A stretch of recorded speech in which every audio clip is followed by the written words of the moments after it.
anggota Dewan melihat dari momen pelaksanaan ini? Ya, ini kan program relatif baru ya, meskipun sudah diuji coba dan tentu seluruh staf yang terlibat di dalam makan bergizi gratis ini juga telah di training sebelumnya dan tentu strukturnya sudah ada Badan Gizi Nasional dan kemudian dibantu oleh seluruh instrumen negara. Tentu pasti dalam pelaksanaan awal di tanggal 6 kemarin ada hal-hal yang tentu harus terus diperbaiki ke depan. Namun tentu kita melihat esensinya bahwa program ini akan memberikan dampak yang luar biasa dalam berbagai sisi. Pertama ya tentu tujuan utamanya adalah untuk meningkatkan gizi dan nutrisi anak-anak didik.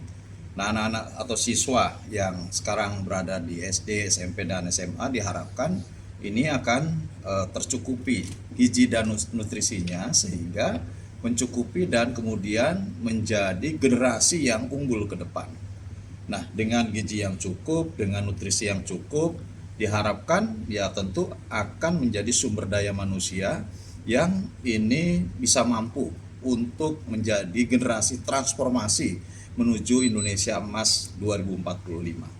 Generasi emas adalah generasi yang ekonominya maju, kemudian adil, sejahtera, dan tentu menjadi bangsa yang maju. Nah ini yang dalam pandangan saya seluruh instrumen masyarakat harus membantu, gitu ya. Karena ini adalah program yang bagus. Selain tentu sekarang sudah mulai terasakan akan meningkatkan ekonomi wilayah masing-masing. Ekonomi daerah akan meningkat ya karena ada banyak pesanan ataupun ada banyak kebutuhan akan komoditas-komoditas lokal yang dihasilkan di wilayahnya masing-masing.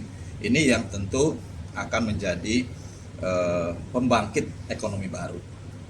Dan makan gizi gratis memang belum semasif yang kita harapkan karena memang dari sisi anggaran kan baru 71 triliun ya tersedianya, sehingga memang diproyeksikan ke wilayah-wilayah tertentu yang tentu ini menjadi skala prioritas.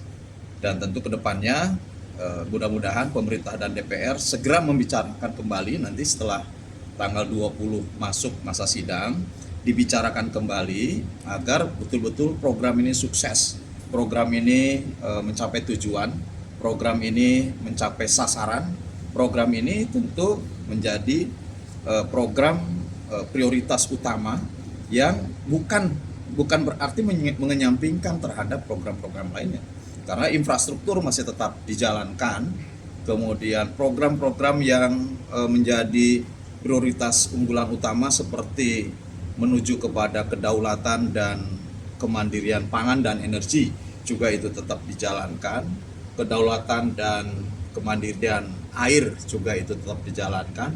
Tentu mudah-mudahan dengan skala prioritas yang lebih terarah dan terukur ini, pemerintahan Presiden Prabowo akan menciptakan generasi-generasi yang unggul, Indonesia yang maju, dan tentu insya Allah inilah keniscayaan Indonesia sebagai negara yang kaya raya akan sumber daya alam, juga menunjukkan kelasnya nanti ke depan.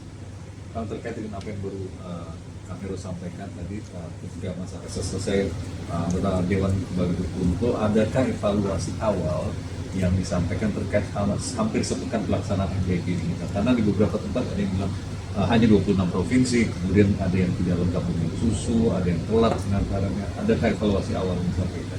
Ya biasa kan di awal-awal program yang masif, ini kan programnya masif ya, hampir di seluruh wilayah, kemudian mencapai jumlah yang sangat besar.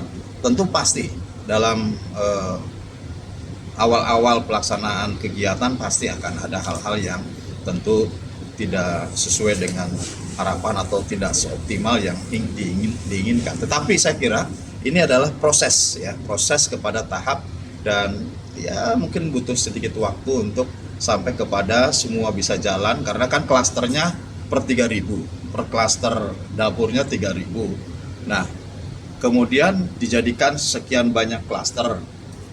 Target dan sasarannya tentu besaran awalnya adalah 82,9 juta siswa.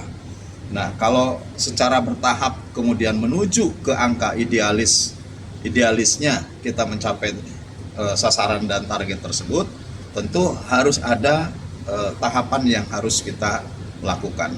Dan ini tentu bukan hanya menjadi program pemerintah, DPR juga harus berkepentingan dengan program ini, karena ini adalah program negara sehingga kalau dari sisi anggarannya belum mencukupi, ayo kita duduk kembali, nyisir kembali dari mana anggaran yang bisa kemudian mencukupi terhadap kebutuhan idealnya anggaran untuk MBG.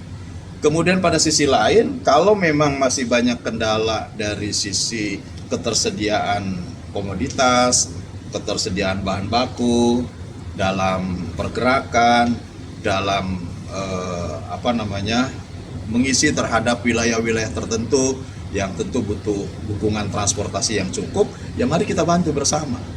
Karena bagaimanapun, sekali lagi ini adalah program yang bagus, yang ke depan tentu ini akan memberikan manfaat, baik pada sisi jangka panjang, yaitu bagaimana kita menciptakan generasi yang unggul, maupun pada saat ini selain memberikan asupan gizi dan nutrisi, tetapi juga menjadi pembangkit ekonomi baru di daerah. Kang, kemarin kan viral juga misal tanggapan siswa terkait dengan